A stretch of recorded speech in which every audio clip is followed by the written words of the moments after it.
happening here at the King County uh, Democrats. It is a pleasure to be in a room with you. Thank you very, very much. And we, because we have kind of an intimate group, shall we say, fewer than 120, if you feel like you'd like to come off or on camera, um, I really welcome you to. It's really nice for those of us speaking to be able to see smiling faces, even if you need to finish your dinner at the same time. Totally understand. It is 6:30 at night, for goodness sakes. It might actually even be dessert time. Officially coming to order, I would like to ask our friend Josh to, if he wouldn't mind sharing the screen with the agenda. Fabulous. This is the same agenda you guys have all seen. I'm sorry that everybody has seen from the call to meeting and the reminder to the call. We will have an incremental speaker during the endorsement consideration section of the evening. I did not hear any additions or corrections via email. I'll ask now if there are any additions or corrections or things that I may have inadvertently left off. Would not be the first time. And seeing none, I think we can assume that this agenda is adopted by acclamation. Thank you very much. And Josh, if you don't mind sharing the draft June minutes as prepared by our esteemed secretary. Oh, no, not prepared by our esteemed secretary who received his very first vacation of the year. These were cobbled together by myself. So as you saw from the call to meeting, I definitely welcome all of your feedback. I know I'm a lot wordier than Ricky is.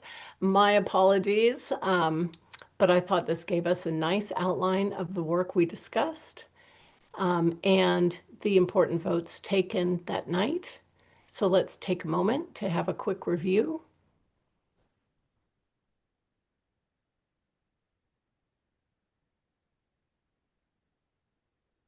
Thank you, Mary. I see some new business or good of the order. We'll look forward to that tonight.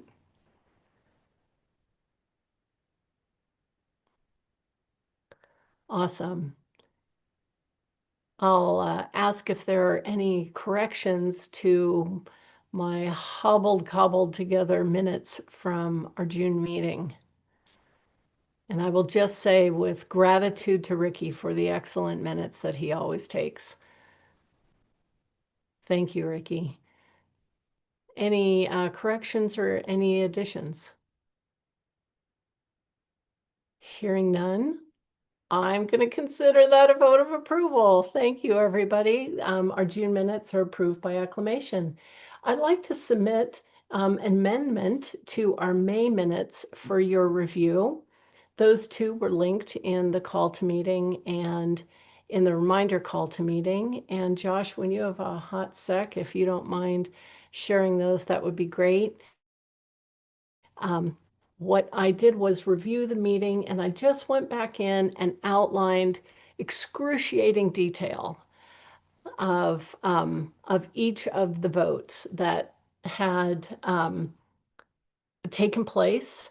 The results as posted in the previous meeting minutes were 100% accurate, but this gets into the nitty-gritty details. And I wanted to just make sure that anybody who needed to refer back to them would have them on record. Usually that's only me. So maybe I'm doing this as a favor to myself.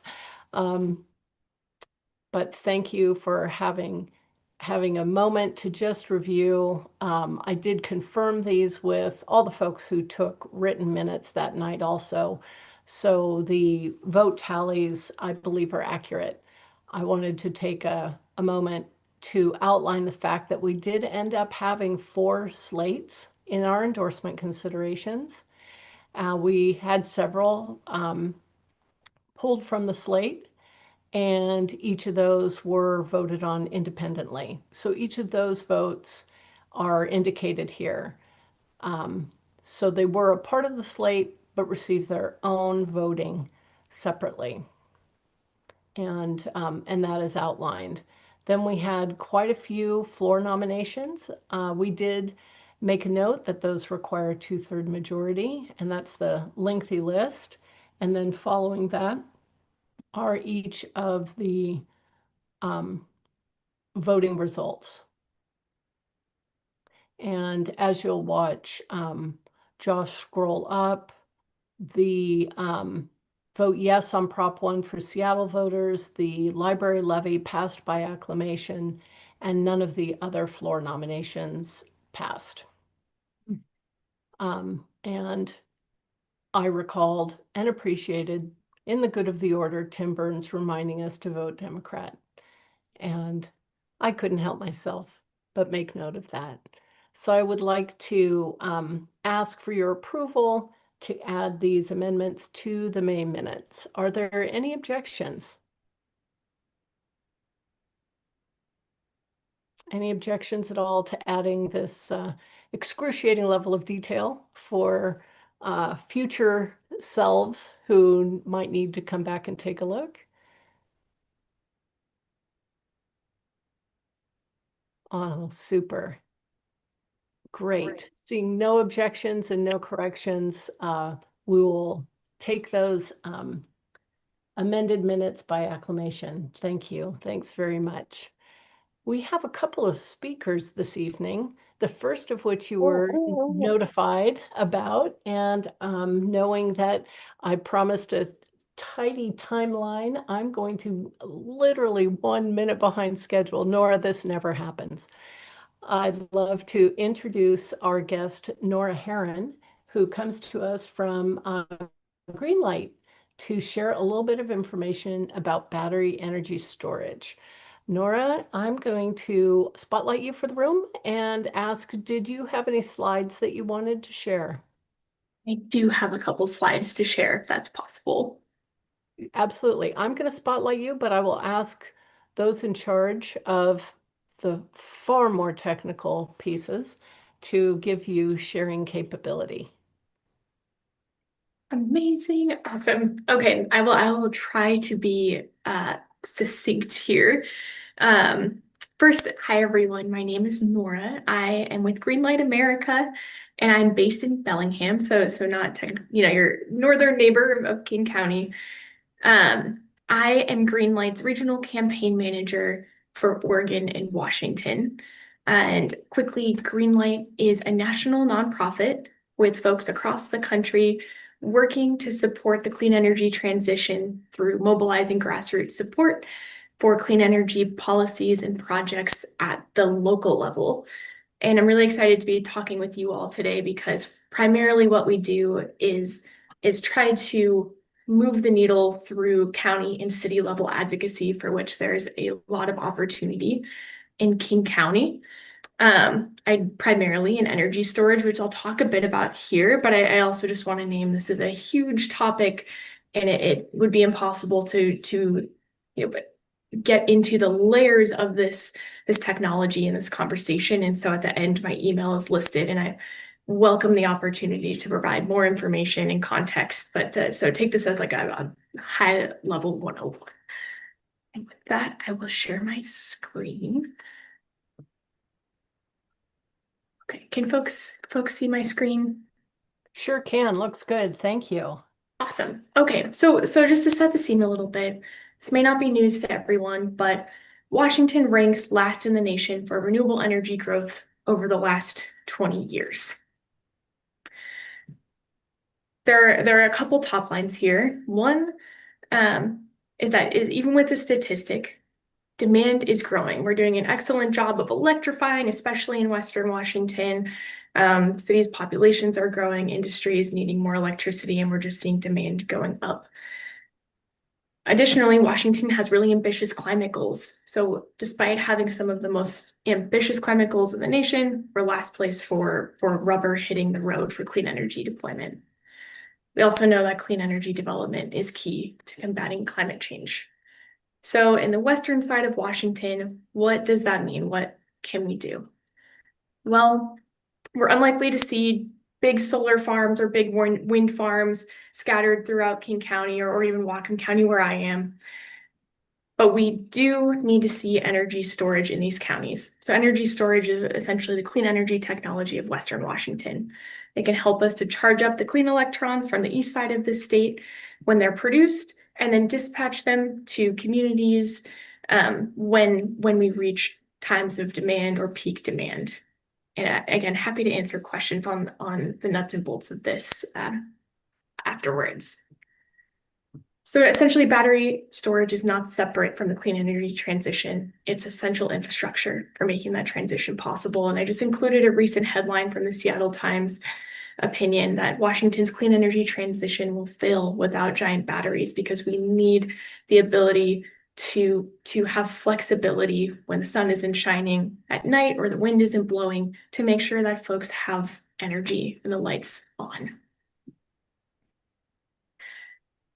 I also just want to acknowledge that energy storage is not a new concept. Kind of zooming out a little bit, we have for decades stored energy in the form of grain in silos. Gas stations are everywhere. We don't even think twice about that. We have batteries in our toothbrushes and our cell phones and really all over the place. And so this isn't a new concept, but it's a new technology that we can integrate for the clean energy transition.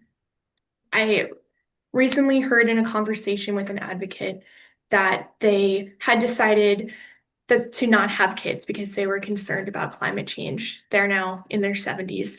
And he said to me when he learned about the capabilities of energy storage for the first time in decades, he felt truly hopeful that we might be able to do this and that he wishes he would have had kids. And so I think as we see this becoming a viable option, it's quite powerful what it can do to move us towards transition. Really briefly again, so energy storage makes renewable energy available. It can respond in a split second during grid disruptions, so it helps with reliability, especially as we see increasing major weather events. It helps balance electricity supply and demand, which helps control costs for folks. And it generates a ton of local tax revenue that can be used for schools and roads and emergency services and benefits that go right back into the communities where projects are. Also, it can do the job of peaker plants, which is really notable. Energy storage allows us the flexibility to send out electrons when demand is high in a way that we normally would use natural gas peaker plants to do. Energy storage doesn't produce any air pollution when it's operating, has a really small footprint, and it's usually sited near substations, which reduces impact to the environment because they're sited ideally near existing energy corridors, which is getting a little bit in the weeds, but to say it is actually a low impact technology compared to the alternatives. I won't go too deep on this, but I also want to say in Washington, we require compliance with the strong safety standards through the National Fire Protection. It's either association or agency, which establishes national standards for emergency response planning, first responder coordination and training, hazard mitigation, siting and setback requirements, and commissioning and inspection requirements. Through the implementation of this standard, we've seen incidents with energy storage facilities drop by nearly 99% since 2018. And again, happy to dig into this more with folks afterwards, but I just wanted to put this in here as Washington already has strong standards here and we're seeing this. So where does everyone come in? And bringing it back to the beginning of us being in last place for development of renewable energy over the last 20 years, local opposition and lack of visible support is one of the top barriers to the clean energy transition. We've heard this across the board from developers, trade associations, White House officials, advocates, academics, and nonprofits. At the same time, local residents are the most effective messengers for decision makers deciding on clean energy projects and policy, which makes local organizing and showing up in your city councils or county councils some of the highest leverage investments you can make in decarbonizing the grid. We find that if just 5 volunteers, for example, show up to support a 200 megawatt solar and storage project, they can have the impact of taking 32,000 gas-powered cars off the road, growing 2.3 million trees, or recycling 7,000 dump trucks of waste instead of landfilling. So the sort of impact math of what showing up locally can do is quite staggering. And in King County especially, that's really important. Right now, King County is one of the leading counties for moratoriums on energy storage in the nation. And we're seeing that local or that King County-based supportive voices of the clean energy transition are often missing in conversations about how this technology moves forward in Washington. So that is why I'm here, is to say if this is interesting to you and you would like to learn more or get involved, please reach out to me. And I would love to talk with you more about different ways in King County to show up and have high impact. And I think we're right at time, but I'm happy to answer questions via email, or if folks have things in the chat, I can take a moment to try and answer them too. Why don't we go ahead and take 1 or 2 questions, and then we'll open your email as an opportunity for folks to continue the conversation. Judy, I see you have your hand raised, and then Josh has a question as well. Judy, what's your question for Nora? Yes, my question has to do with individual storage. Um, I have 36 solar panels that I got about 10 years ago. Obama put in some real tax incentives to get solar panels, and so I got everything I could to take advantage of. And it's long since paid, the solarization is long since paid for itself. But one of the things I saw something fairly recently about battery storage in individual homes. So I called back Puget Sound Solar, which did the solarization, and asked about it. And storage in individual homes is exorbitant. The batteries is exorbitantly expensive. I mean, they didn't even raise the question to me 10 years ago, and I think even now it's really expensive. I don't recall how much, but it's in the thousands of dollars. And my question, has there been any thought about this? I would love to have the storage because I'm in a section of Magnolia that is really subject to power outages. And a power outage that lasts 16 hours or 36 hours or something in the cold weather is really uncomfortable. I hate to say it, at that point, I fire up my wood stove, which is not my first choice for heating, but after 20 hours, I'll do it. My question to you, have they looked at individual homeowner storage for people who have solarized and ways to bring the cost down so that's viable? Gee, that's a really great question. And to be completely honest, I mostly work in the large scale, mindset of energy storage. However, I believe that I know many people who could answer that, and I would be super happy if you could put your email in the chat, and I'll see what information I can find about the residential scale energy storage systems.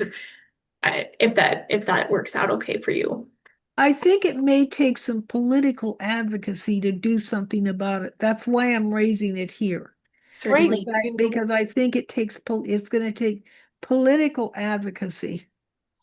Let's hear what Nora can find, and then I think we also have the opportunity to discuss again, as this is not a one and done topic. And I know that some folks will be attending King County Council meetings to discuss it as well. And that might be an avenue for the political angle you're discussing, Judy. I'm glad you brought it up. Thanks. Hey, Josh, thanks for waiting. I see you have a question. Yeah, again, thanks for being with us this evening. I'm just curious if you could kind of speak to some of the concerns around lithium extraction, which is a necessary part of these energy batteries storage source facilities. And if you can also kind of talk about like general lifespan of the batteries and kind of like how you guys are intending to go about like processing and recycling batteries at their end of life. Yeah, that's another great question, Josh. It's a little tough to answer in the mindset of the city and county policies that regulate the siting and permitting of energy storage because it is up to a developer what technology or chemical makeup of a battery system that they would like to use. And then that's not to say that's an automatic yes. They would go through a permitting process where counties can decide, is this project good for us here? It's another one where I think it would be best for me to follow up with you after getting some folks that know more about, the specific sourcing of materials and chemical makeup than I do, where I'm more on the policy, you know, advocacy side, Absolutely. but I just don't want to give you any misinformation. Right. Absolutely. So if both of you could pop your preferred email into the chat, Nora can make a quick note of those, and then you can connect again. And even if Nora's not the right one to find the answer, I bet you can connect us with who can best help answer those questions. 100%. Yeah, I would love to connect folks and get really good information to everyone. Wonderful. Nora, thanks so much for joining us tonight. We really appreciate it. Um, and when you take your slide down, if you don't mind putting that email and your website address in the chat, we'll then be able to record it and share that again. Thank you. Yeah, thanks everyone. Please don't hesitate to reach out to with any questions whatsoever. Really excited to be talking with you all. Thanks, Beth. Glad to have you join us. Thank you, Nora. Thanks. Next up on our agenda are our very own state committee members, Drew Eastep and Lisa Rivera.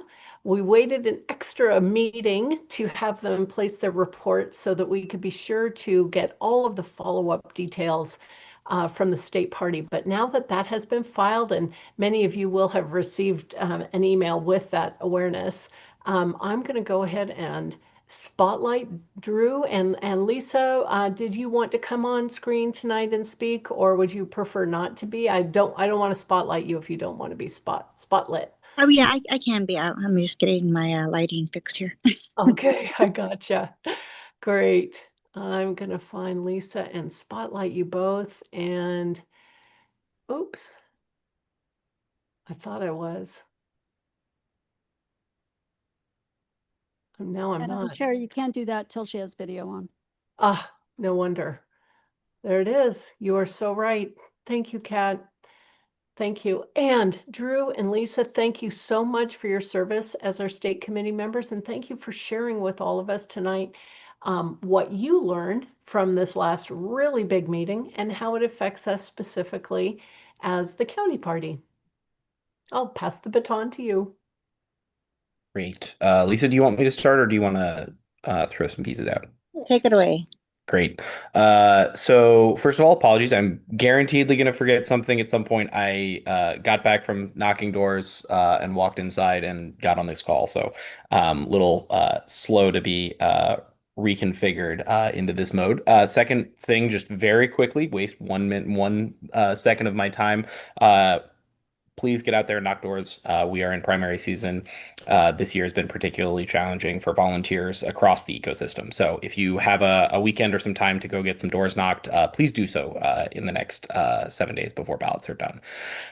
Coming back to the state convention, Beth has asked me very explicitly to read verbatim the entire 252-page document. So I'm going to begin doing that. I will not But to run through on a couple pieces, jokes aside, I'm not going to go through every single piece of the state convention report, after action report, every resolution, all those pieces. Obviously, that is a significant amount of time and effort. So I have a couple sort of highlighted pieces for those of you who didn't go to the convention to tag in on, just so that you're aware they happened. And then I want to talk a little bit about sort of the overall convention process and experience and what we'll be looking at sort of going forward into the next term. So for the convention itself, this year, there were a couple sort of highlight pieces that are worth knowing about. Obviously, we passed a platform. That platform is enormous and unreadable, as it always is, which is frustrating. There's a lot of good information in there, and a lot of density that may not need to be there. So I will leave it to you all to read the 100-page document as you see fit.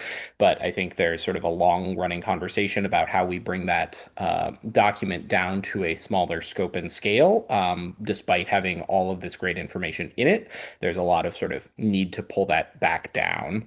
One piece within the platform, the primary thing that I will highlight, or two primary things I will highlight. First, there were only two minority reports brought forward this year. Minority reports, as a reminder, are the means by which the body, sort of writ large, can amend the platform after it goes through its committee process, and then people submit amendments through their delegations. Minority reports are sort of the final backstop to be able to try to get something amended in that was not adopted by the committee.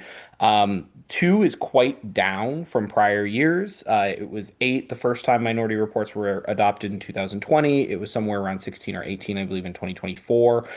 So 2 is much, much further down. This was partially because of a change in how that process is set up, so that the committee has to petition to create minority reports, as opposed to it automatically happening within a certain vote threshold. I think this is something that'll probably be looked at by state party staff and the rules committee going into the next term, because that was a pretty dramatic fall off. We, of course, had other things to discuss, but I think that that process probably didn't quite click the way people were looking. This is also highlighted by the fact that for the first time since the new sort of amendable platform process was put in place in 2020, we saw a motion from the floor to suspend the rules to try to amend the platform dynamically from the floor. For those of you who have not been around the platform process in 2020, or were not sort of as enmeshed in the lore of all the nonsense that happened in 2020, the goal of the current platform process was to allow amendment while in a virtual environment when we were stuck in the pandemic. And we sort of opened that a little bit too wide. So it's been sort of a progressive pathway back to try to figure out how to allow amendment while still keeping sort of a lid on the convention not turning it into a 40 million hour affair. So amendment from the floor, quite a challenge. That proposal did come forward. It did not pass, but it did achieve a pretty sizable, honestly, vote share. I was a little bit surprised how much it brought in. So it got in almost a third of the body. About a quarter of the body was interested in suspending the rules so that they could dynamically amend the platform, something that, of course, would have completely derailed the convention, but is at least sort of a conversation piece. I bring that up because I think that that means likely there are some sort of long-term conversations around the platform and its amendment process on the horizon, and folks should sort of think through anything that they may want in that discussion going forward, because that is going to be, that is one of the largest things the convention does. It's also very, very complicated, very time-consuming, and so those change conversations are going to start probably right after the primary here, once the party affairs team is off of the primary sort of process, as they're starting to draft the platform going, or the rules going into the next term. So that's sort of the big piece on the platform to highlight.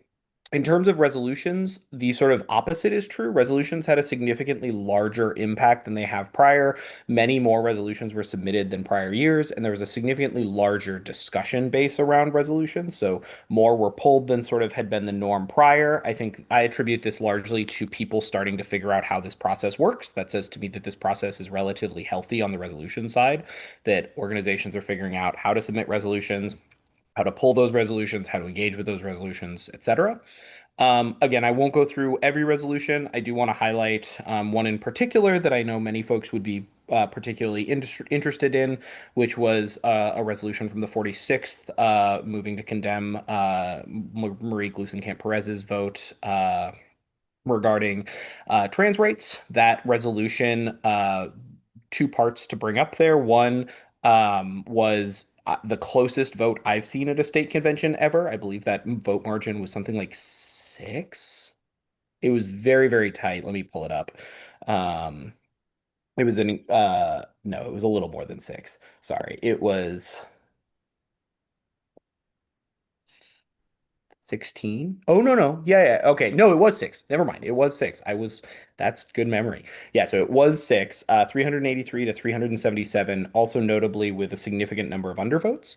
That was an interesting sort of dichotomy, sort of clash there. So wanted to highlight that one. The resolution again failed, so the convention body did not uphold that resolution condemning that vote. Otherwise, I won't go into too much depth into sort of the other resolutions. There's sort of a lot of the standard fare. I don't mean to like say any of them were less important or more important. That's just sort of one of the highest controversy issues and sort of a conversation du jour of the convention, and was very, very tight. I know many folks are thinking about it. The second piece I wanted to talk through a little bit outside of business, because the rest of the business was all pretty boilerplate, I would say. Resolutions got proposed and passed, et cetera. Discussion happened.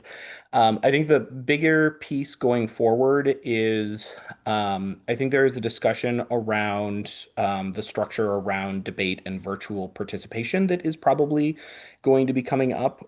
We saw a all-time low of virtual participation. I was participating virtually because I had to work that morning, or the first portion of the morning. So I hopped on a couple minutes after call to order.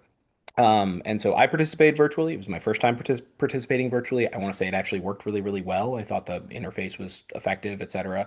Was a good structure. But longer term, roughly a quarter of delegates participated virtually. And I think the way that the structure is built is very intentionally set up to allow a lot of mechanisms by which virtual delegates can engage, can participate, can be sort of full voting members. And as that number dwindles, some of the conversation pieces are I think going to be at odds with what the convention is trying to do, right? When we're looking at things like the platform wanting to be debated and discussed dynamically on the floor, the primary reason that couldn't happen was because of limitations put in place to protect the rights of virtual delegates and sort of the preparatory process there.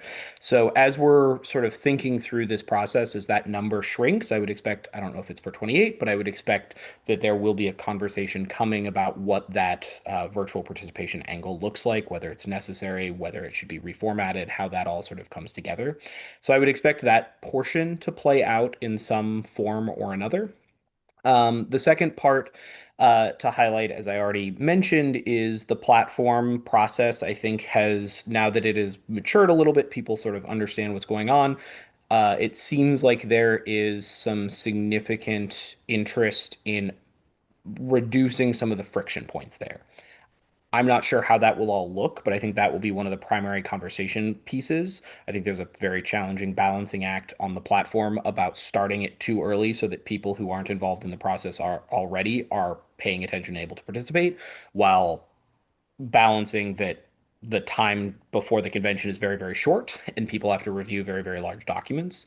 So I think that discussion around sort of length, process, how amendments get proposed is all probably going to be revisited very sort of genuinely and clearly at the beginning of this next term. Beyond that, the only other thing I want to highlight with the convention coming out of it is that the state party, has been experimenting with how delegate selection functions for a number of cycles. We here at King County, I think, have a couple vested interests in some of those, how those pieces play out. And coming into the 2028 process, as a reminder, that delegate selection process now will overlay again with the presidential primary, which is going to mean that there's going to be a lot more friction, a lot more ability for hurt feelings, we'll say, and a bunch more sort of skin in the game for a lot of folks having discussions around delegate allocation. So I'd assume delegate allocation is going to be a very, very hot topic going into 2028 as well. And the last thing I will say with all of that is that this process sneaks up on people. The plan for the 2028 delegate selection process for the presidential primary has to be submitted to the national party no later than the 1st of May, 2027, which means that this process is going to get started on the state party staff side imminently. Some of you may have heard me say this at some point, but when I was staff at WADEMS, there were fewer than 90 days from when Shasti Conrad took office on her first day as chair and the day we passed the delegate selection plan through the Central Committee. That is a challenge. And so I just want to, if delegate selection is something that interests you, if this convention structure is something that interests you, please reach out. We should have a conversation. I'm currently a sitting member on the Rules Committee, have some knowledge on how these processes work. And the earlier we're having conversations on these topics, the better, because these things get baked months, years almost in advance of when they're actually implemented. So that conversation really starts here in the next month or two on those sort of broader topics. I know that was like less of a deep dive into the individual pieces of the convention itself, but I'm happy to drop the document in the chat of the after action report. And if you want to leave this call and read over 200 pages, please do so. I figured it was probably better for me to bore everyone with some history and some thoughts than it was for me to read verbatim. But that is where I will stop. Lisa, feel free to add any pieces, your perspective and lens on these pieces, and I will stop talking. Thanks all. Thank you. No, that was really great. I also attended remotely because of this little guy here who I actually was in person in Spokane, but I was in a hotel room with the baby. So anyhow, I listened in. I think it has evolved for virtual participants over the last 4 conventions that it's had a virtual option. So I really had hats off to the staff at WADEMS for ironing out the process a lot. But it was difficult in some respects because of, like I said, the change where people wanted to make motions that conflicted with some of the allowances for remote participation. So definitely glad to hear that's going to be it's going to be gone through with a fine-tooth comb for the next convention or the one after. Regarding the MGP resolution, you mentioned that was pretty exciting, kind of just to go through that motions, the debate and the process. It did fail as a delegate with 46. I was disappointed in that, but I also appreciated that it was considered and that there was robust discussion on that. I will say that I think it will live to see another day. So I won't be surprised. I understood there was interest, not from the 46 went through the process, but another LD was interested in it. And so we'll see what happens there. I would love to have more discussion on it somewhere. But yeah, thank you so much, Drew, for that great rundown. And definitely, everybody can let us know if they have any questions or interest. Thank you. That's fantastic. That's a really wonderful report. Thank you guys both. And thank you for representing us. As a county party, it's really different than as an LD. And I love that you can wear both lenses. It's like those contacts where one is for distance and one is for up close. Thank you both for doing that for us. I'm very grateful. And as you'll see in the chat, Drew's email is there, and feel free to send any questions. We have one on the floor right now from Mary Williams, so I'm going to ask you guys to stay on for just a moment longer to answer Mary's question. Mary? It's not really a question. It's more of a couple comments. Is that not appropriate? Now's a really good time for questions or gratitude. Were you in attendance at the convention and wanted to share something? I was, and I was also on the platform committee. So I just wanted to give a little feedback about the fact that on the platform committee was the first round, and then we had a second round with all the delegates. And so, we did talk a little bit about the learning curve for that, but the length thing did come up, and also the idea of putting like a 1-page in the front summary document or something that came up. I thought that was really a cool idea, but it just was too unwieldy. The other two that were really big topics was a whole bunch of addition about the war in Gaza, and then reparation, which that did pass, and it passed on Juneteenth, which was pretty cool. We're the only ones in the nation that have the reparations piece in the way that we do in our platform. So that was really cool. And there's also a fantastic page on Black maternal health that Satin Arnett and I worked on.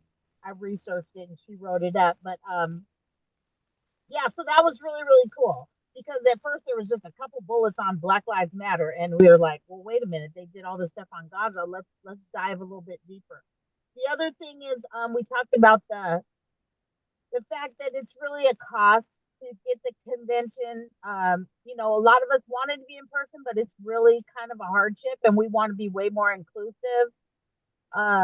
So we're trying to bring that to the statewide people as well. Just figuring out, yes, there's a virtual option, but ways to encourage folks to carpool and to rent B&Bs or whatever we can do. And then finally, a big topic was also BIPOC media, making sure that going forward, the state party, the national party, and the county,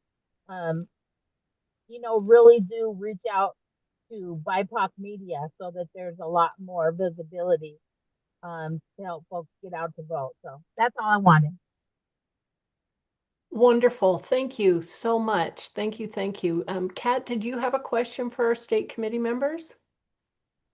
I did, and forgive me for not being able to quickly bring to mind all bazillion pages of the platform and everything that we accomplished at the convention. But can you remind me what our position as a state party is on ranked choice voting? I'm concerned about the DNC's proposed rules and wondering what our position is and how we can move that forward, if at all. The officially past position of the state party, I don't remember if this is incorporated in the platform, I believe it is that the state party is in support of ranked choice voting in most, if not all, scenarios. That's through a number of resolutions that have been passed over the past 6 or so years. And then on a representation level, we have Chair Conrad and David McDonald are both members of the National Rules and Bylaws Committee that, as you mentioned, has had a struggling relationship with ranked choice voting recently. They used some sort of strategic planning as that resolution, as the motion to prevent ranked choice voting in the presidential primary process was underway, and split their vote so that one voted for it, knowing it was going to fail, one voted against it. So that they would have the ability to move to reconsider. So that motion to reconsider was brought back forward by them intentionally with the proposal. That proposal was discussed again and rejected again after significant additional discussion by the broader RBC. So that is to say that Washington State, obviously the individuals and specific actors within the process are going to have their own opinions, but the sort of stated position of the state party and its national engagement is in support of ranked choice voting, and the two primary voters on our behalf who could do something about ranked choice voting at the national level have both exerting significant political energy trying to move that ball forward and that discussion forward. And Beth, if you don't mind, one quick other thing, as Mary Williams was talking, I was thinking a little bit about the platform piece, and I feel like I was a little dismissive of the platform generally, just because of its rotational sort of how it works. But I did want to do a shout out to all the folks who are on the platform committee. They are the hardest working group of the people who attend convention by 100 million miles, and the frustration around the platform's completion is every piece of it has so many important and critical elements that it is hard to sort of square the circle with such a long document with so many good pieces and so much detail, that it is also so long that it is such a challenge to read. So I also just wanted to quickly clarify that portion. And if anyone here was on the platform committee, I know how incredibly challenging that committee is in terms of herding 4 dozen cats into a position where we have a functional document. That it is truly incredible the amount of work they do, but the longer term process of figuring out how that structure works so that everyone's voice gets heard, as well as the document coming out of it can be leveraged in an effective manner, is really, really important. Wonderful. Thank you. I'll entertain the last two if they are questions. Do we have questions for those reporting right now? Katie, you have your hand up first. Nice to see you.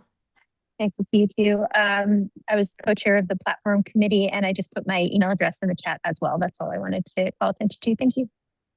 Wonderful. Thanks.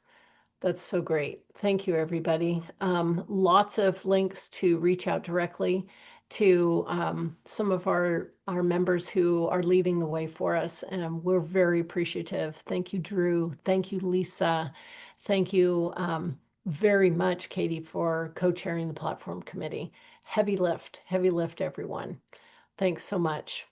All right, I'm going to remove some spotlights and mention a quick switcheroo of our platform.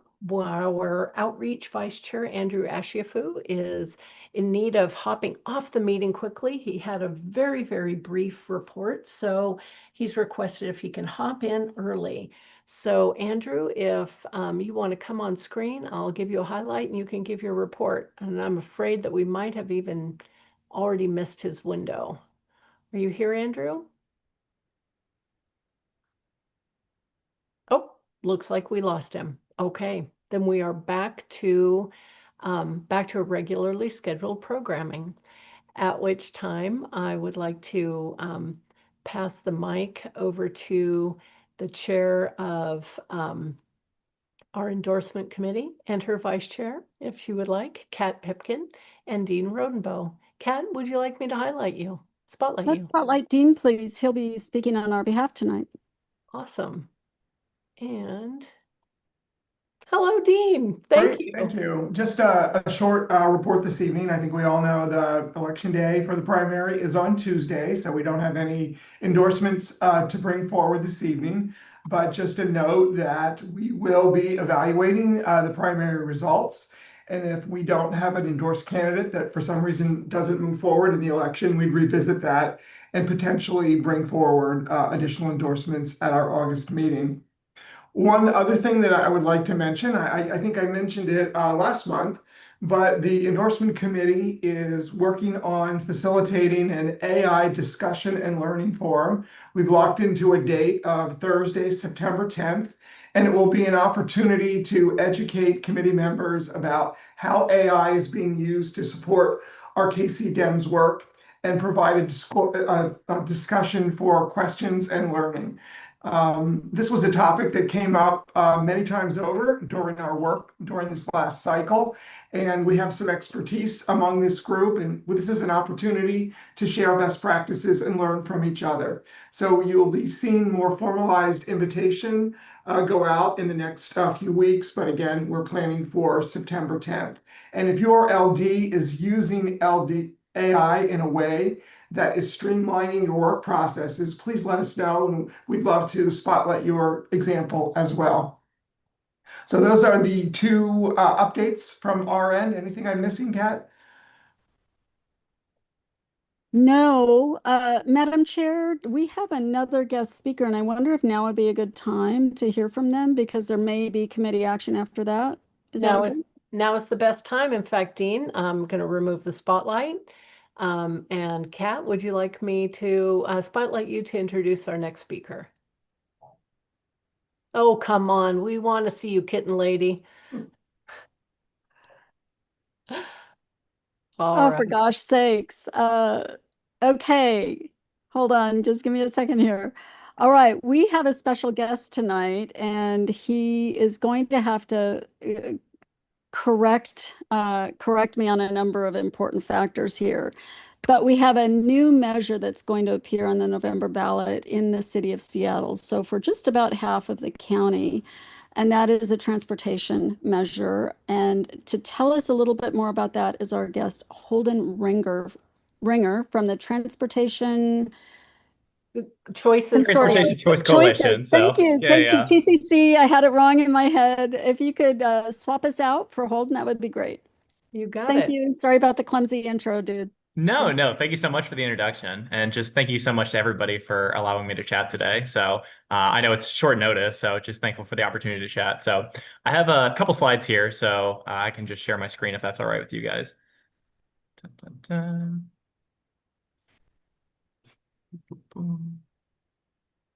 Okay, can you guys see that all right? Yes. Perfect.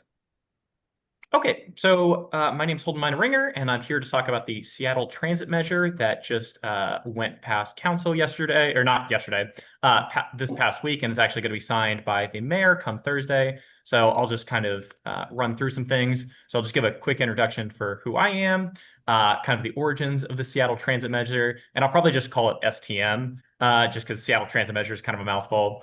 Talk about what the STM is, why use a sales tax, and then have a conclusion and just leave an opportunity for questions. But if folks want to jump in, if folks want to raise their hand to ask questions, more than welcome to. I also know that I talk really fast, so if folks want me to slow down, feel free to just raise a hand or make a comment. So a little bit about me. My name's Holden Ringer. I'm the advocacy manager at Transportation Choices Coalition, or TCC. We're a statewide transit advocacy group, so we do lobbying down in Olympia, but we also do ballot measures across the state. So actually, just before this meeting, I was leading a text bank for our campaign out in Spokane, and then we're also working on a campaign down in Pierce County. But yeah, working on this Seattle Transit Measure.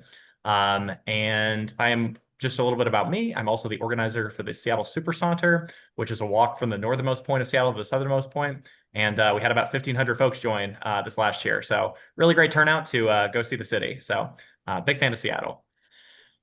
So the origins of the Seattle Transit Measure, STM, was back in 2020. We were in the thralls of the pandemic, and King County was not planning to go to voters in 2020 to improve bus service. But Seattle wanted to, especially because transit was really important for frontline workers.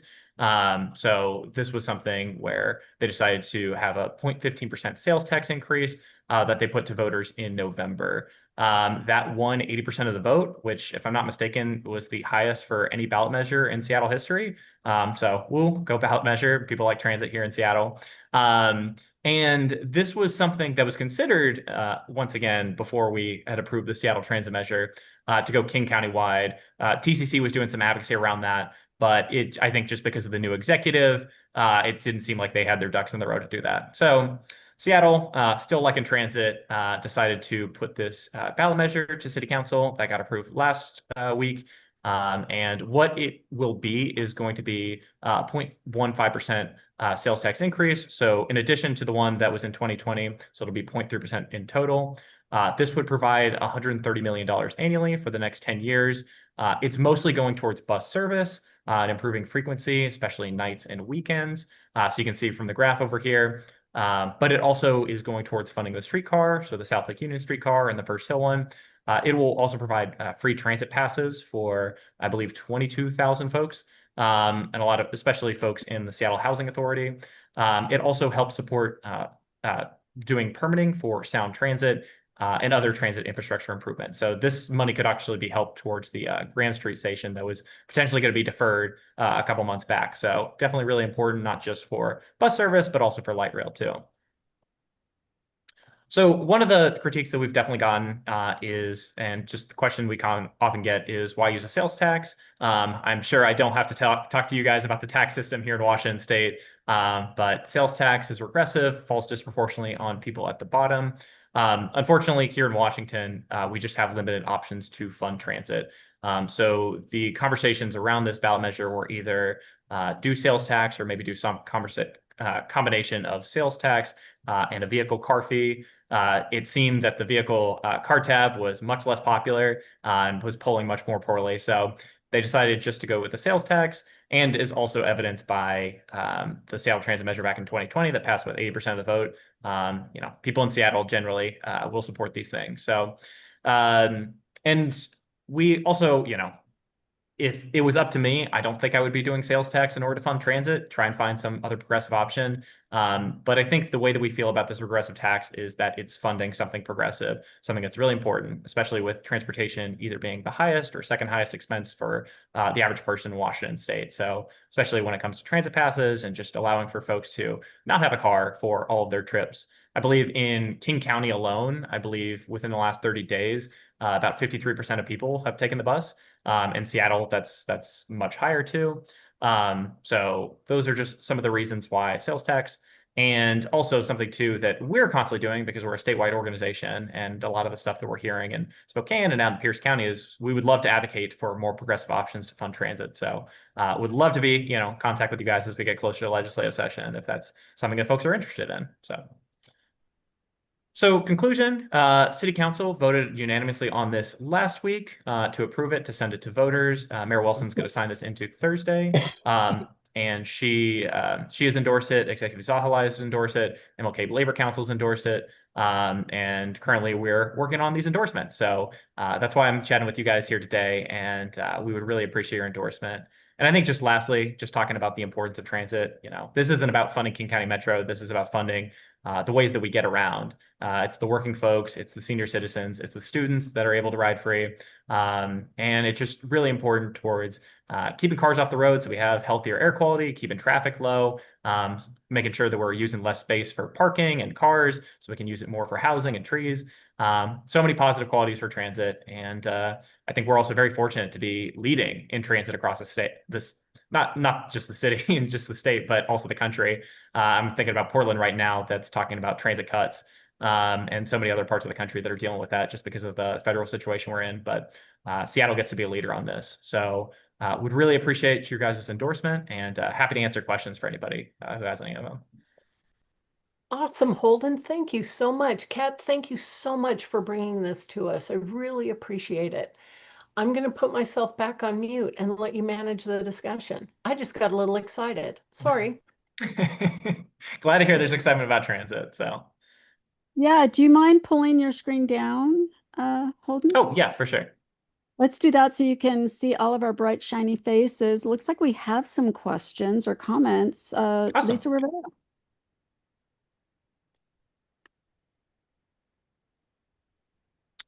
Lisa, do you have a question? Or? Yeah. Oh, sorry, I didn't hear myself get called on. Yeah, hi. No, thank you, Holden. Thanks so much. And for your offering to come out to the LDs and speak to our LDs too. We look forward to having you at our 46th meeting this month or next. Of course.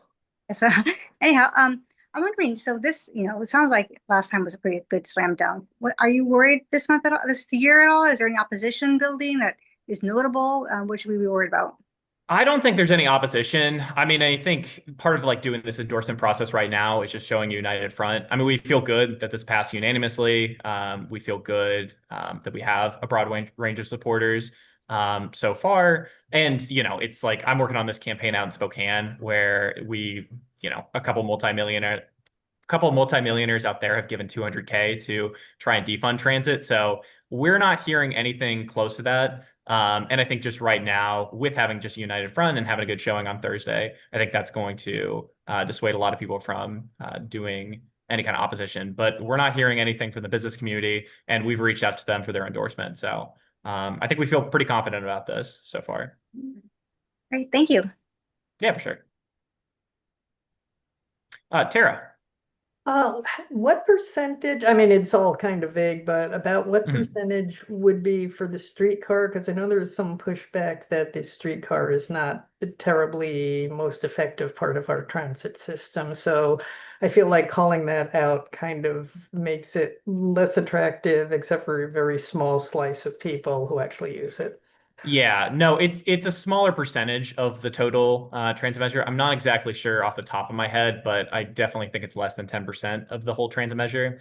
And I think the streetcar is something that was talked a lot about in the lead up to this ballot measure. Because I'm somebody who doesn't ride the streetcar. I honestly think, if say the South Lake Union streetcar was replaced by the 40 bus, we'd probably save a lot more money. But I just know there are certain fixed costs with getting rid of the streetcar that were just put into consideration. So the other thing too, where the streetcar is not as useful if it didn't have the excuse me, the First Avenue connector that was planned. So I think that's just something that's also being talked about. And we don't have the money to do the First Avenue connector. I think that'd be $1 billion or so. So hopefully we'll have a wonderful federal administration that supports transit in the future. But at the time right now, it seems like there's also these certain costs that will go into getting rid of the streetcar. But I think it's, from what I know, it's maybe like 8% or somewhere around there. So, but hopefully that answers the question. I see Josh's hands up next. Yeah, I guess this is just sort of maybe continues on your point as to the overall effectiveness of the streetcars without the connectors, and sort of how, the way that it was rolled out, it was sort of kind of inherently ineffective without those connectors. And so with that said, yeah, I just kind of wondering if there's any plans to beyond, as you're saying, the federal a potential or for funding such a connector, and even with the South Lake Union streetcar, that would make it more effective. Because I think part of the reason, as you're saying, is as to why it's not effective, why people aren't writing it, is because it doesn't have those connectors. And then also, if you mentioned that some of this could be used towards, say, budgeting for a couple of the other to the light rail stations. Do you have a sense as to, like, will this be able to cover like the entire budget deficits for those stations, or is it? Yeah. Yeah. So first off, for I guess the streetcar question, I think this is, kind of a longer term question. And there, I guess within the transit advocacy space, there's just lots of different opinions where some people are really supportive of. This could even go back to like some of the opposition, because some of the biggest proponent for the South Lake Union streetcar are just a lot of the business interests, a lot of the development interests in South Lake Union. So it's, if this was about cutting the streetcar, there would probably be a much larger opposition campaign towards this. So I think that's something to consider. But, we have also advocated towards the Wilson administration and another number of other advocates to try and come up with a plan. So it isn't just, oh, when we get $1 billion, then we'll fix it. Because I think, that just may never come. So I think that's definitely something we're advocating for. In regards to Sound Transit, the Sound Transit cost deficits, or, what it's going to cost to build out light rail, say, to Ballard, which actually there's going to be an announcement about that on, I believe, Friday. That's going to be like $5 to $7 billion to try and build out that system, whereas this is going to be generating about $138 million, and most of that's going towards service. So this is really kind of a drop in the bucket when it comes to building out light rail. The Graham Street station is the one exception, because that's a much cheaper station, because it's built at surface level. This money can go farther. So this money necessarily isn't going to like build the whole thing, but it could plug some of the funding gaps for it. So, and the city also doesn't want to necessarily be like held to, it's like, oh, this money is going towards Graham Street. But in a lot of the conversations that TCC was dealing with the Build the Damn Trains and some of the light rail expansion talks, this was just something that kind of came up with the Seattle Transit Measure, being able to plug some of those holes. So probably not going to, build out the second downtown tunnel or build out to Ballard, but could definitely help out with the Graham Street station. So, Dean. Yeah, I'd like to move to endorse the 2026 Seattle Transit Measure renewal. Awesome. I would love that too. I second that. Kat Pipkin, second. Well, that's pretty awesome. I'm going to go ahead and remove the spotlight right now. And I'm going to go back to Kat. You're on, kitten lady. There you are. So we have a motion and a second. And Kat, would you like to ask for some debate? Sure, if debate is required. I do also see a hand up from our secretary, Ricky Klein. I'm just double checking that was Dean that motioned. Yes. Dean and Bunny, please, on the second. Thank you. Yeah, we can certainly entertain debate if folks want to debate. However, knowing this body, I'm guessing there won't be a lot of debate on this. And so just to restate, the motion on the floor is that we, as King County Democrats, endorse the Transportation Choices Coalition. What is the right phrase? I believe it's 2026 Seattle endorse. Transit Measure Renewal. Thank you.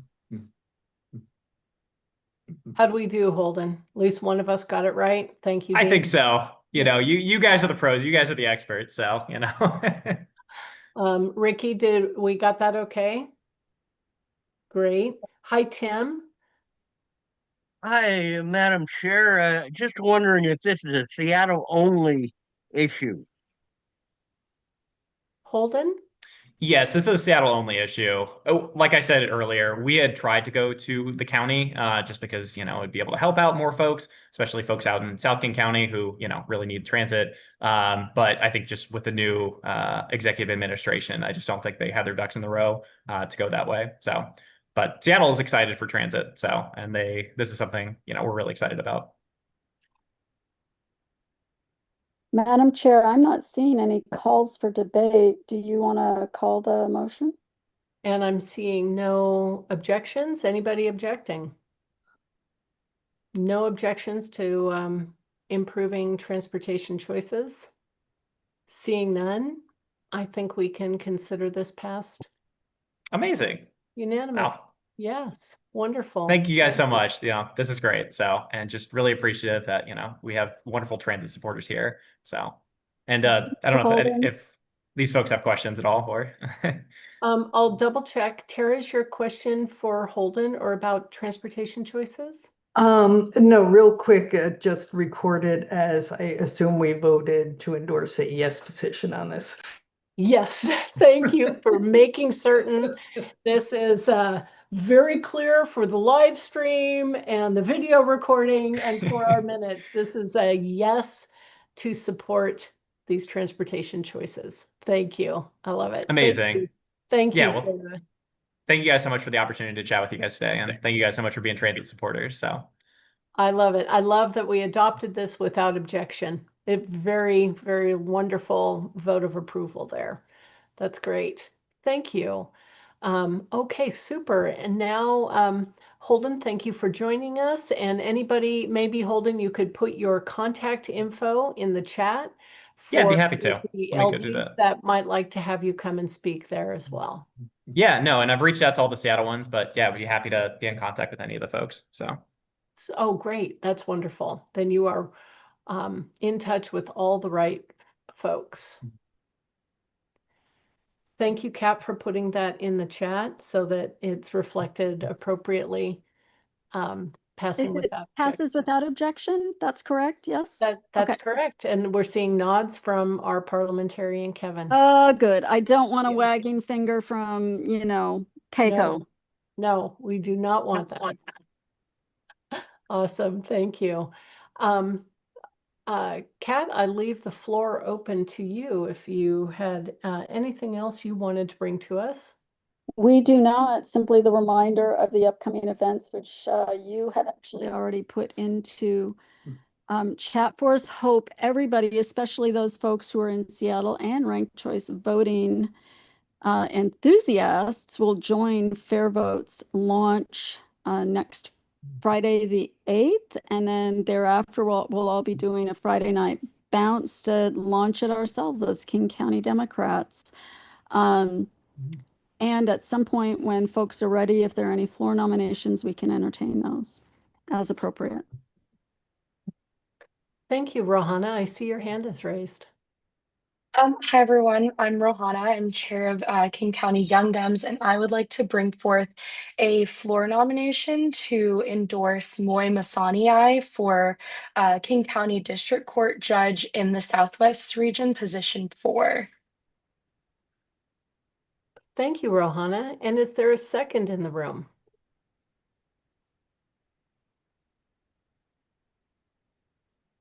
Second. Thank you. I think that was Lisa. Lisa. Super. Great. Rohana, would you like to make a statement about the endorsement? Yes, absolutely. So hi everyone, I'm Rohana, like I just said. And I think I wanted to bring forward this nomination because Moimasaniai is the first Samoan judge here in Washington State, and he's deeply, deeply rooted within the Samoan community within the Southwest region. He really, really beyond believes in helping people have a path forward rather than having punishment. And so he really believes in making sure that you're not punishing in every single type of scenario when someone is brought forth before a judge, because oftentimes when you're going before a judge, chances are you may not be in the best part of your life. He also mentors kids from Foster and Evergreen High School for law days, and also a couple college campuses as well, because he really believes in helping the next generation move forward when it comes to law. Because I think, especially in today's day and age, a lot of people are getting interested in the legal sphere because they want to make a difference. And Judge Masani really believes in making that happen. Though Judge is a nonpartisan position, Judge Masani is very progressive and aligns his values with our organization here. So I really do request that the body endorses him here tonight, and I'm happy to answer any questions. And then I thank you so much, Christopher, for putting that in the chat. I was just talking, so I did get to do that.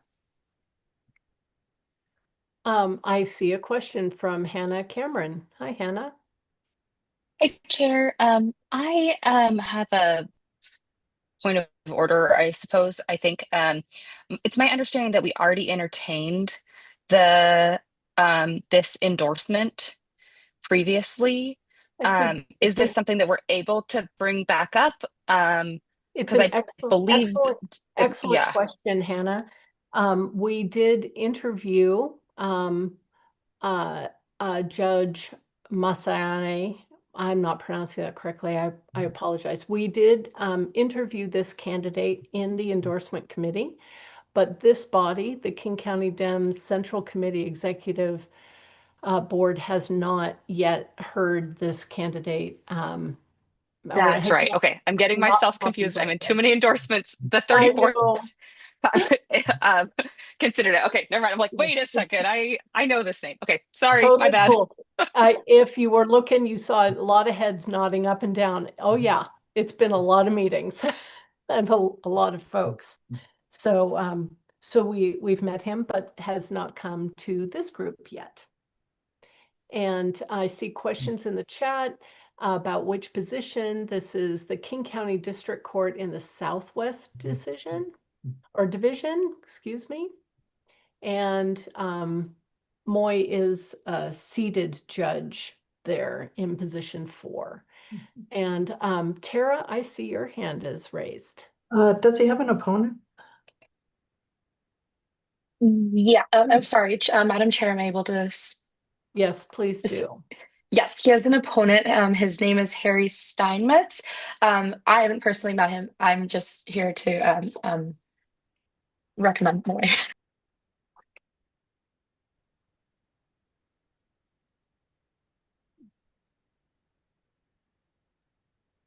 Hi, Jackie. Thanks for waiting while I typed a quick note.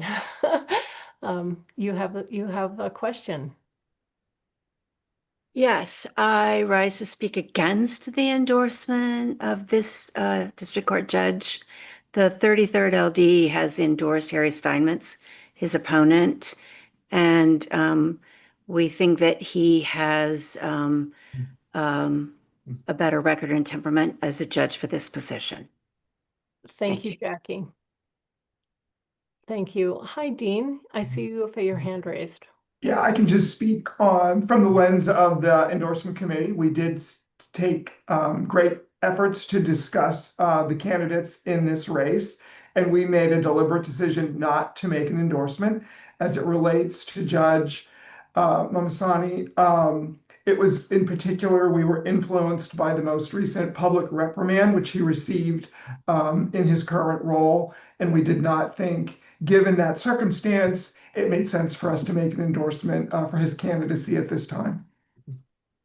And that's why we had not yet seen him come before this body, because the committee chose to remain silent in that entire race. Correct? Yeah. Great. So neither candidate received a recommendation from the endorsement committee. Thanks. Tim, I saw your hand up fleetingly. Did you want it to come back up? Well, Madam Chair, I just wanted to mention that the 30th district also endorsed Judge Steinmetz. Thank you. Right now, we don't have any motion regarding Judge Steinmetz, so conversation about Judge Mosayane's opponent is a little out of order. We're discussing Judge Masane, who is the seated judge in this position. And I see that Rohana has her hand raised again. Hi, Rohana. Hi, would I be able to speak to the reprimand for just one moment? Absolutely.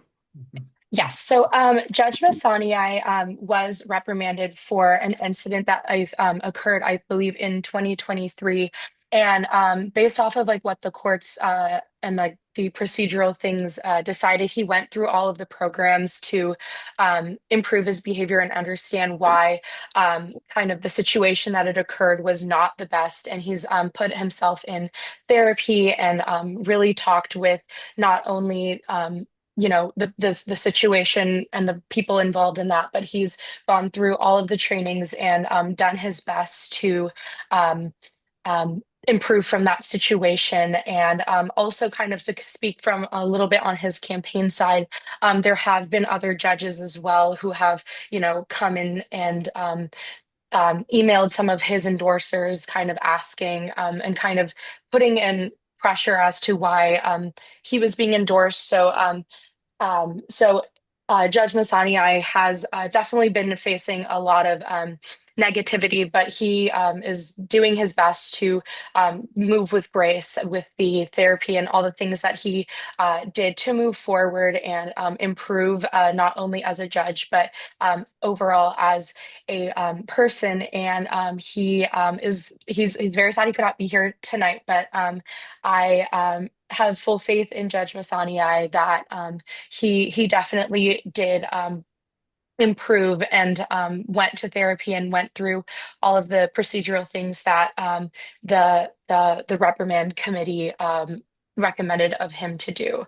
And I think because of those reasons, the good that he's done, he would love the opportunity to continue doing the good that he's doing for his community in the Southwest region, as he was born and raised there as well. Rohana, thank you very much. I appreciate you speaking to the value of restorative justice, which is an interesting concept that I know he handles in his current courtroom. I have a couple more hands up. I want to confirm that the hands up are speaking about Judge Mahoney and not any other candidate in any other race. And after these three, then I think we'll call for a vote. Hannah, thanks for waiting. You have the floor. Thank you. And yes, I do plan on speaking about this race and Judge Masaani. I rise to speak against us giving this nomination. I think it's very critical as we're contemplating this that we're all have the same information and that we understand the nature of the complaint and the violation. So I'm going to read from the Commission on Judicial Conduct from the state of Washington. And it is from this year. It says April 24th, 2026, from an agreed statement of facts, King County District Court Judge Masayani stipulated that he violated Canon 1, Rules 1.1 and 1.2, and Canon 2, Rules 2.3a and 2.8b of the Code of Judicial Conduct. Judge Masayani violated the code by initiating an inappropriate personal relationship with a court clerk that included unsolicited communications about personal matters via phone and text message and unwanted hugging without regard for the power differential between a judge and a member of court staff. The commission reprimanded the judge and ordered him to complete remedial training focused on sexual harassment and gender dynamics and review the code. When the judge appeared before the 34th, I wanted to give him like a open mind and consideration, but I was pretty offended by the way that he was dismissive of this complaint. He called it like a small mistake and really linked into how he's been in therapy and has been doing a lot of soul searching and never addressed the matter head on and acknowledged the gravity of the situation. I don't think that his conduct is in keeping with our code of conduct, nor does it rise to the level of a person that we would want to be sitting in judgment of other folks' futures. So I would encourage you all to vote no on this endorsement. Thanks. Thank you. Kat, I see your hand is up next. Yes, may I suggest Judy goes, and then if I still have comments, I'll put my hand back up. Is that okay? Absolutely. Thank you. Thank you for Judy? the consideration. Yeah, I'm just curious, where did you say he's originally from? Is it Fiji? Maybe Madam that Chair, could, may I well, speak maybe to that couldn't matter, but I'd like to know, I'd like that question answered. Thank you, Judy, for your question. Rohana? Yes, he is from the American Samoa and he grew up in White Castle here in Washington. Thank you. I appreciate it. I'd just like to point out that, yes, thank you, Kat. He is of Samoan heritage. That there was a reprimand and that has been publicly available, and that everything that the judicial committee required of him has been completed to their satisfaction and continued of his own volition. So while that did indeed happen, he's continued to work under their auspices and with their approval, having fully responded to the issue at hand and having fully completed the requirements of them and not been removed. So I just wanted to answer. Excuse me, Tara. I'm still speaking. I just wanted to. Point of order. I understand that. I'm almost done. So I just wanted to make sure we were all called our attention to the chat with some parliamentary procedure so that we can, moving forward, understand what our role is in the discussion. So thank you for that, Kevin. And Tara, thank you very much for waiting. And what is your point of order? My point of order is this sounded very much like the chair participating in debate. Thank you. And Kat? Hi, yeah, as a KCD rep and committee chair, then I'll echo some of what Beth said and also name a dynamic that I think exists and needs to be addressed that is not directly, it should not be a factor here in our deliberations, but I think we do need to name it and acknowledge it. And that is that judges of color are frequently held to different standards than Caucasian judges. There is a real move where there's history and patterns where judges of color are reprimanded more severely or are reprimanded where a judge who's not a judge of color is not. Yeah, I want to name that and acknowledge it. I also want to acknowledge that that he made a mistake. He acknowledges it. He's atoned for it. He's done everything that was requested of him. As a committee, however, we felt that the error rose to the level that as a body, we did not want to recommend immediately following this public reprimand by the judicial body. We did not feel that it would be appropriate to endorse Judge Masani. At this point, we wouldn't stand in his way. And in fact, many of us would still vote for him if it were up to us. But as an endorsing body, we did not feel it was appropriate to make a recommendation, given, again, the severity of the acknowledgement. Great, thank you. At this point, I would like to call for the vote, and I believe that our tally committee has something ready to put in the chat for us. So please have your voting credential that was sent out prior to this meeting ready to utilize for this form. The question on the form is, shall King County Democrats endorse Moy Masayane for Southwest Division Judge of the King County District Court? And we'll take a couple of minutes to get these votes in. Thank you.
I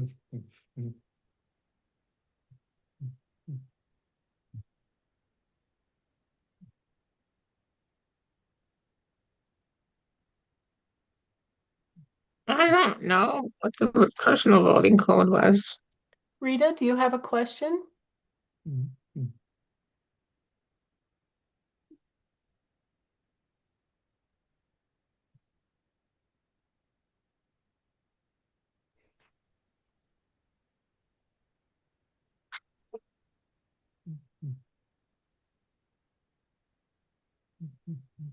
Madam Chair, I believe the comment was asking for clarification of the question being called. The question on the ballot is, shall we approve endorsement of this candidate for Southwest Division Judge of the King County District Court? And this, as a floor nomination, would require 2/3 approval. Bunny, are you having some trouble with your balloting? No, I was just going to ask, was this because it's a motion from the floor? Was it going to be a 2/3? Okay. Indeed, yes. I probably could have stated that earlier and cleared it all up. Sorry, guys.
I see a hand up. Guinevere, I wonder if you have a question regarding this vote.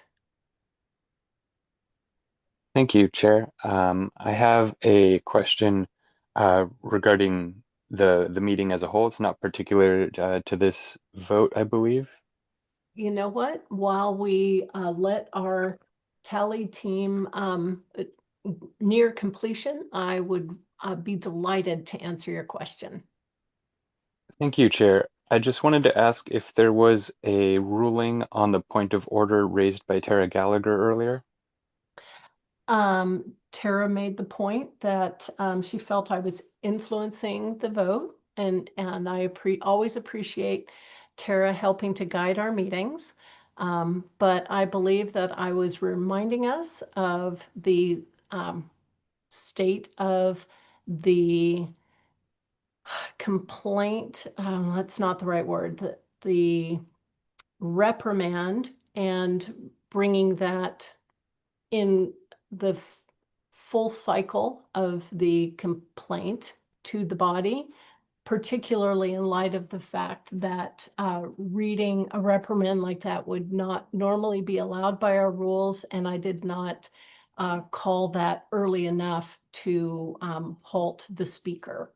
So that was my bad form for not stopping the conversation as it dragged on too far. So since it got halfway through the story, I finished the story. But I really appreciate Tara helping to guide us. She has a vast experience with King County Dems. Thanks. Thank you, Tara. You have a question about the vote at hand? No, I had a question on what was just said. How was reading the reprimand a violation of which rule? I will ask Kevin to respond for me. Thank you.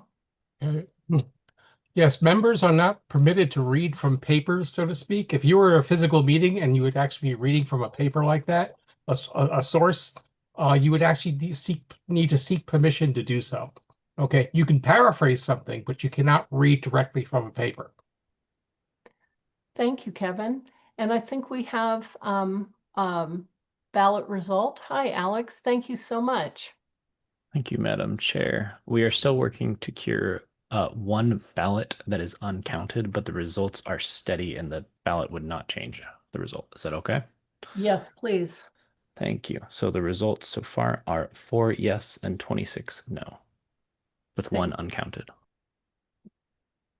I see the results as a 4 yes and 26 no, one uncounted so far. Please do let us know the result of that when you find that, so that we can correctly notate that in our minutes. I appreciate it. Thank you. This floor nomination does not pass tonight.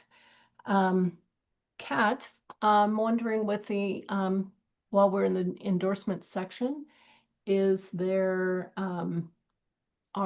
anything else coming from the committee? Seeing nothing from the committee? No. I do see a hand raised. Hi, Jackie. Hello, Chair Baisley. So I rise to make a floor motion to endorse Harry Steinmetz for King County Southwest District Court Judge, Position 4. A second. Thank you. Floor nomination from Jackie Boshock, seconded by Josh Wilmot. Wonderful. I wonder if we have anybody who would like to comment on debate. I would like to open with Jackie to speak for the nomination she just made. Thank you. So Harry has been a seasoned attorney. He is a former judge and a dedicated public service for more than 3 decades. He's been on the Des Moines City Council for, he's serving his 3rd term, and the 33rd LD endorsed him for every election. He's, during his long legal career, he has committed to make sure that everyone in his court is treated with respect and dignity, and would never attempt to, as he said, gamify the system. He's been active in our 33rd community to educate people about the judicial system and how to be effective. And he also believes that a judge must show good judgment in their personal behavior. And I do want to say it was judges in his district that were alarmed at the behavior of the current judge and sought to recruit Harry to run for this position. It was seated judges that advocated that he run for this position. And I believe that Harry would do a really good job. And so I encourage the members to vote to endorse Harry. Thank you. Thank you, Jackie. I appreciate that. Dean, I see that your hand is raised. I can speak on behalf of the endorsement committee because we had significant deliberation about the candidates in this race. As was stated by Jackie, Harry made a great effort to explain to us that he was recruited for the race.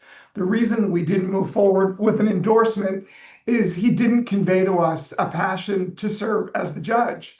He made a great deal about his qualifications, and we certainly respect them. We just thought he was doing a favor to those that recruited him, and he didn't get us on board with his candidacy and being passionate about wanting to serve the community in this manner. So given that perspective that was shared broadly among our committee, we opted not to make an endorsement. Thank you, Dean. And Alex, thank you for popping that into the chat. I wonder if we have any other speakers for or against Harry Steinmetz for Southwest Division District Court Judge.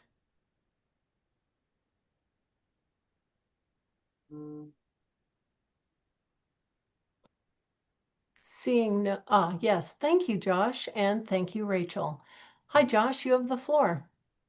Yeah, I just wanted to speak to the reluctance.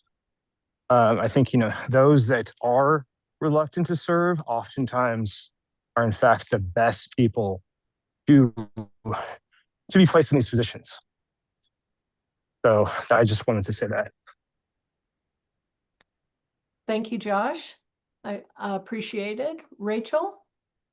Yeah, I am reluctant to support this candidate because because I don't like the idea of like just running just to replace someone or just because you don't like the other candidate. I would much rather be inspired by a candidate's what are you going to do for your constituents? What are you going to do for your people? And if it's just to go against the other candidate, then I am very reluctant to support that. Thank you, Rachel. I appreciate that.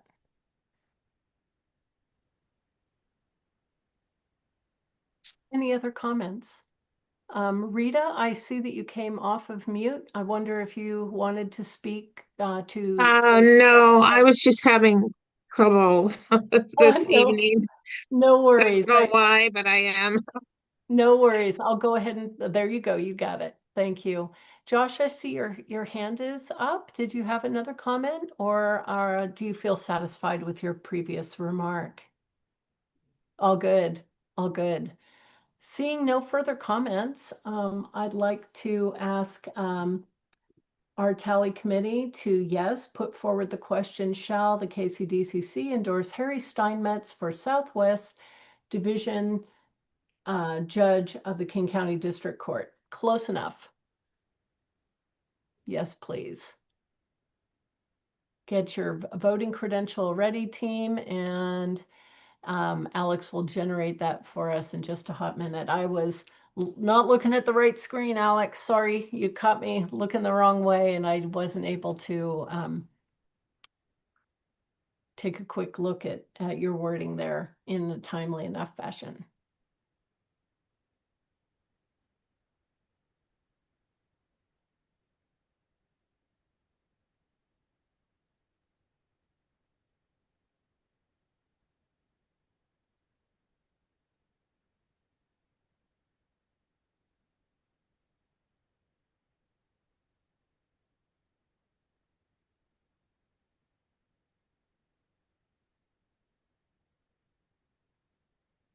Madam Chair, that's in the chat now.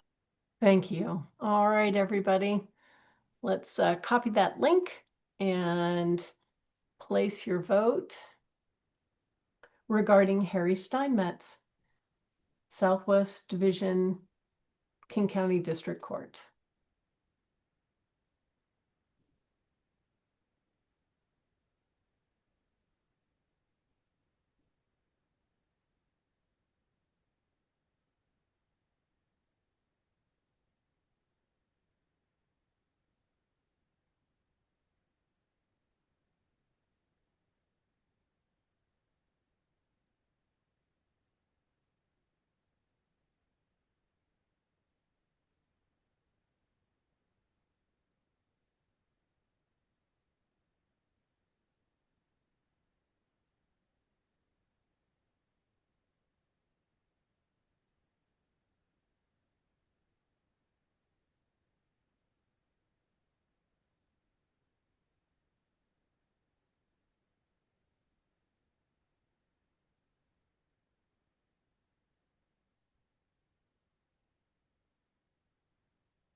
Hi, Julie. I see you have a question. Is it about voting? Can we help you? Yes, I got kicked off of the meeting for a minute when my cat closed the lid of my laptop. I'm back on now. I'm back on now, but I don't see a star and asterisk by my name, so I want to make sure my vote is counted, that I'm credentialed properly.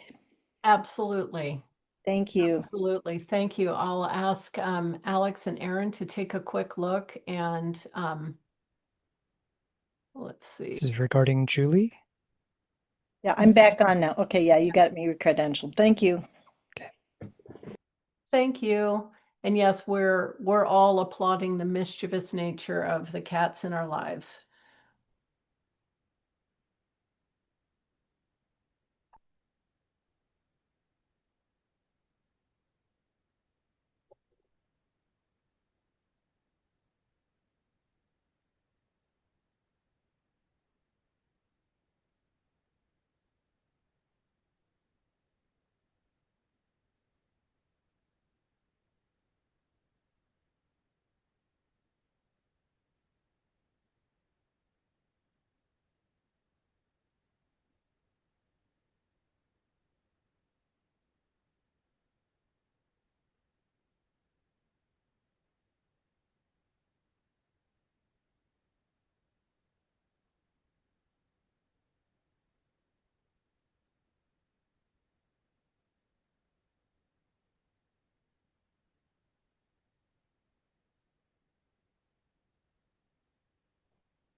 Alex, thank you so much. Looks like we might be ready for a report.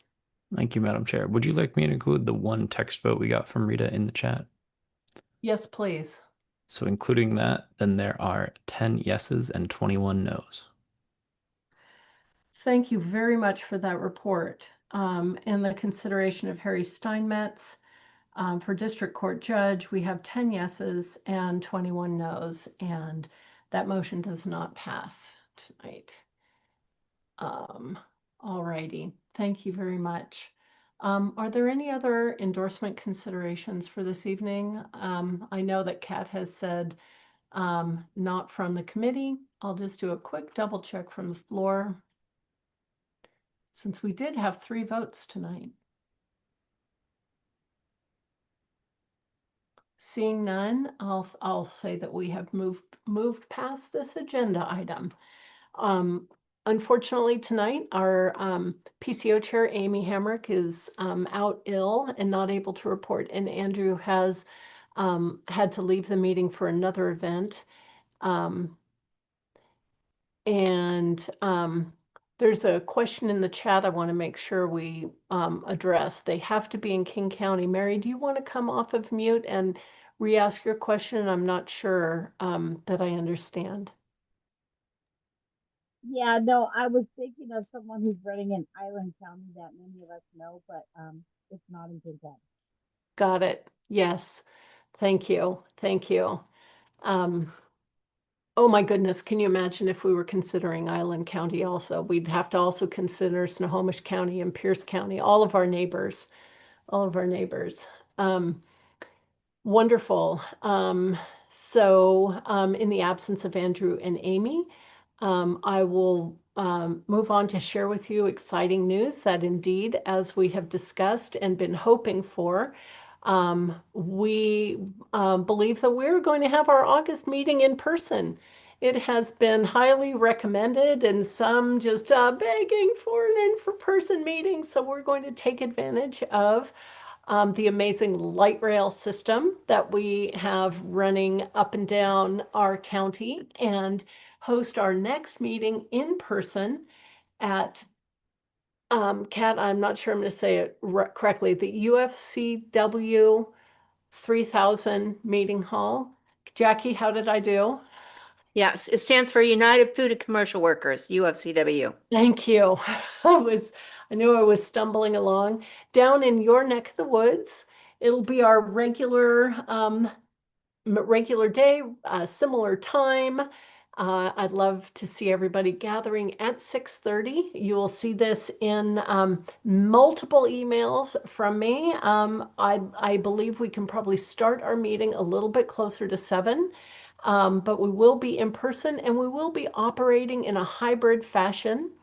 I have yet to figure out quite all the details on it, but the intent is that if you are able to join, and it's an easy walk from a light rail station, which I encourage you to do, we would really, really, really love to see folks in person and begin to build back the camaraderie that being in community can bring.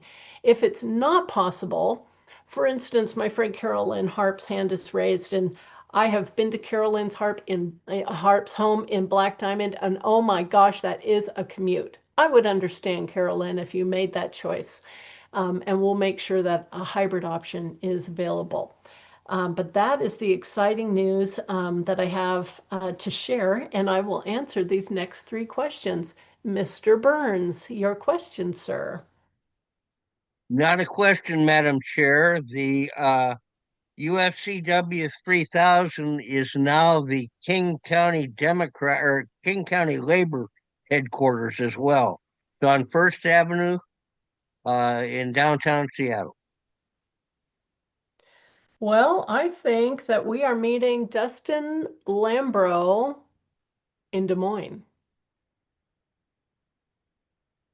So yes, yeah, it's on the Pacific Highway by the Kent High Line station. It's brand new, and actually, I believe it's on the Kent side. The Pac Highway divides the cities of right there between Des Moines and Kent, and so technically it's in Kent. Then I stand corrected. Awesome. Thank you. Thank you, sir. Hi, Judy. Well, yeah, my question was going to be, where is it? But it's in Kent then. The address is in the chat. And okay. Jackie is going to confirm that for us. And maybe when it crosses 509, the dividing line might change. It does say Des Moines, but that sometimes that's where the mail comes from. So I guess I'm going to have to find out whether they're really in the city limits of Des Moines or in the city limits of Kent. I'll let you know. Thank you very much. And what is Liuna? just down the street from Lyuna, what is it? Go for it, Jackie. That's a labor union, Labor's International Union, Association of Labor's North America. International, Labor's International of North America. Yeah. Yay, thank you, Tim. Thank you, Jackie. A few of us will be visiting the space on Friday, so you'll get an update from me when we confirm that everything we think we need can be achieved in that space. But I would love it if you could please share with your other team members that that is our intent to try to cycle in some in-person gatherings, business meetings like this. Thank you. And Carolyn, thank you for waiting patiently. You have your hand raised.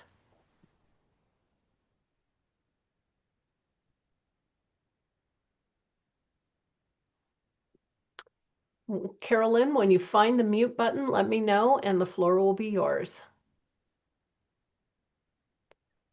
Hello. Okay, I'm confused. Which address are we talking about now? We have one in First Avenue in downtown Seattle. You're not and that one. Not that one. Good. Oh, good.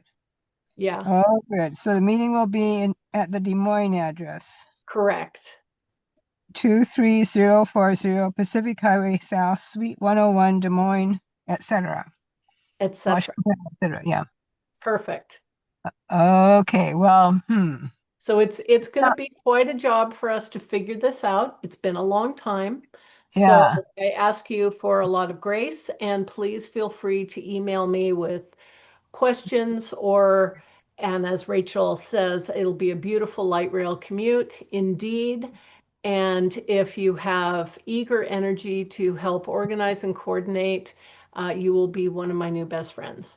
So please let me know. It's years ago that I recall having a last dense meeting in person.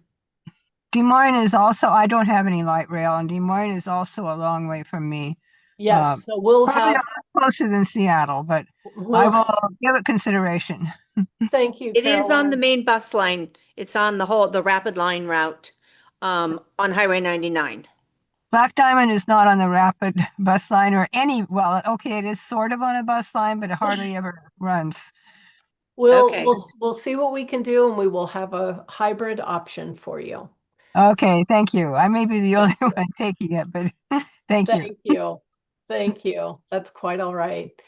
Okay, that was the last regularly scheduled thing, and I would like us to move on to new business. I see one bit that I am delighted to highlight from our own Katie Masuris, that the LD48 summer picnic is coming up, and I'm going to take this as an opportunity to invite everybody to everybody's picnics, because the more Dems, the merrier. Is that fair, Katie? Yes, lots of thumbs up. I love it.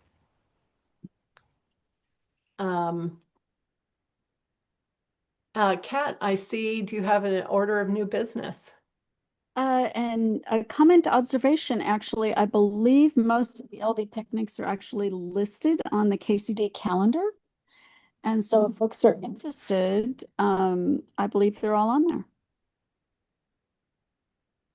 Fabulous.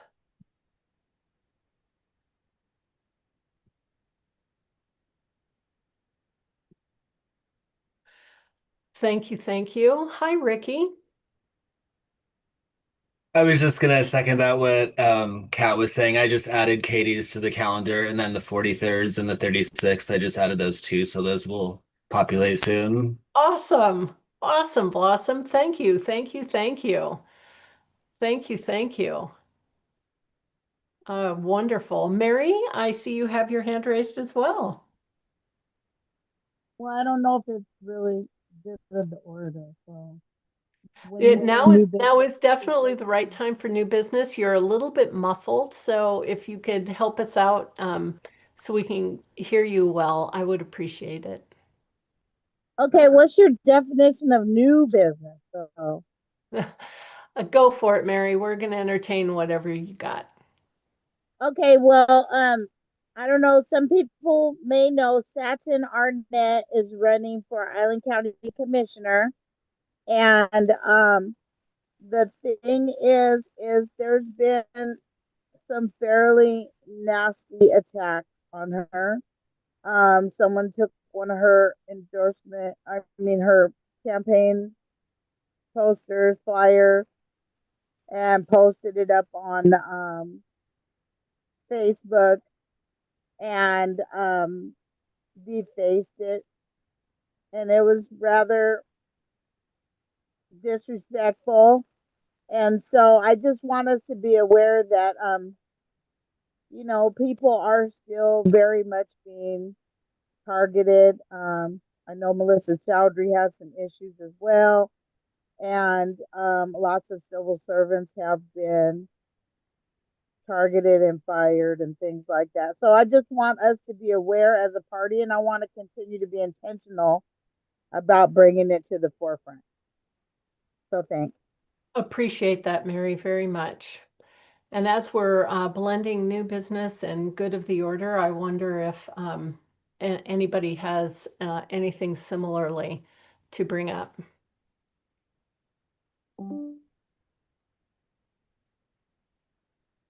Hi, Rachel. I would like to thank you, Madam Chair. I would like to thank Mary for bringing that up about Melissa Chaudhry and any other candidate who is being targeted, who is being harassed, who's being, receiving a lot of, targeted attacks. We need to condemn that as the King County Democrats. We need to condemn that regardless of whether we agree with them or not on every single issue. We need to be we need to be continuing to condemn any attack against any candidate, because it just prevents those from wanting to run for office in the future. Appreciate that. Yes, yes. Thank you. Thank you, Rachel. Any other thoughts before I adjourn our meeting? Ricky? No? Oh yeah, we have some thoughts. Excellent. I'm liking these thoughts. Alex Jones. Yeah, thank you, Madam Chair. I just wanted to bring attention to two things. I was at the Washington State Labor Council convention this past week, and we talked about Unite Here Local 8, their embassy suite workers that are on strike in Seattle. So if you get free time, they have pickets going, you can join, and there's also a link to support them just by putting your name down on a petition that I threw in chat. And speaking of, my union, SPIA, is in current negotiations with Boeing, so I look forward to hopefully earning your guys' support soon if we need it. Wonderful. Thank you, Alex, and thank you for letting us know that there might be a way that we can assist. Appreciate supporting all of our labor partners. Hi, Bunny. Hi, I just want to take this opportunity to thank so many people who have been so kind. Not least of all you who brought me the best Chinese food. Who have been so kind and shown me so much grace during my husband's really rugged final days. And I appreciate all of you and all your support and all of your kindness and all your kind words and cards. Thank you all. Very welcome. Very, very welcome. We're here to support you. You're a very important part of our community and a dear friend to many of us. Thank you, Bunny. Our hearts are with you. Thank you. Hi, Rohana. Hello.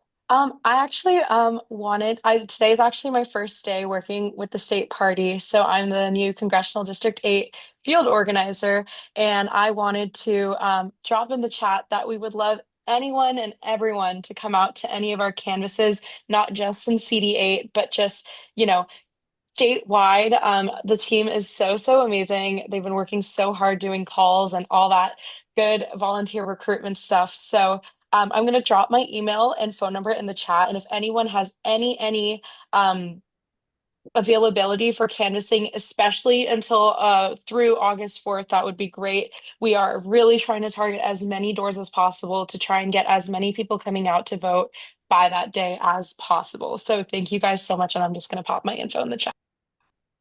Congratulations on the new position, Rohana. And thank you for helping to lead, and especially for the strong focus on get out the vote. I really appreciate it. Way to go. Hi, Mary, and then Rachel. Hi, Mary. The 30th is World Trafficking Day. And I didn't say thank you, Madam Chair, but thank you, Madam Chair, for all the times you called on me. And I didn't say thank you, Madam Chair. Um, and my condolences to Bunny.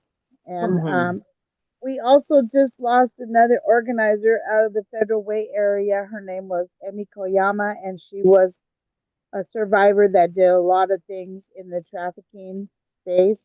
We did a lot of stuff, especially with Claire Wilson and Jamila Taylor. Anyway, World Trafficking Day is the 30th. There is an event August 6th. If anybody's interested, I did put my number in the chat and I can text you the flyer. It's going to be called Driven to End Exploitation, and it's in Bellevue. So I can give you the stats if you're interested. And then the second thing is August 2nd, they're having an activist picnic at Woodland Park at 4 p.m. I'm a member of Seattle Now, a National Organization for Women, and we will be there. So you're all invited. Thank you for the invitation. Thank you. Thank you. Hi, Rachel. Well, thank you, Madam Chair. And this is my first official meeting with the King County Democrats as an official committee member. So I'm really excited. And thank you, Rahana. And I would also like to just say that, let's, as King County Democrats, let's send our thoughts and prayers to all the lives that are lost, to the lives lost and the family and loved ones of those who got tragically murdered and at the Bite of Seattle event at Seattle Center. Yes. So I just wanted to bring that to everyone's attention. Thank you for that important reminder. Seems that Seattle is suffering more than we've ever before. I appreciate that reminder. I really love seeing the asterisk next to your name. Welcome to the team. Thank you so much. And thank you for that important, super important reminder. While we all celebrate Jimothy, it's important. Yes. Yes. And it was Punch the Monkey, the Japanese monkey's first birthday a couple days ago too. The famous monkey in Japan that was yes. viral, and I just love that little guy. Yep. Us too. Oh gosh, gun violence. We could have a whole other meeting on that. Right. Yep. Thank you for that important reminder. And seeing no more hands raised, and yet still seeing 35 amazing Democratic volunteers in the room, smiling and nodding and paying full attention. I want to thank you all for joining me tonight. It's always a pleasure to be in community with you. I look forward to seeing you in person, if at all possible, in a month. You'll get probably too much communication from me, but I'd rather you hear more and more details than not enough. And if you have any questions or feel inclined to volunteer, you know where to reach me. Everybody's got my contact info. I look forward to hearing from you. Thank you, everyone.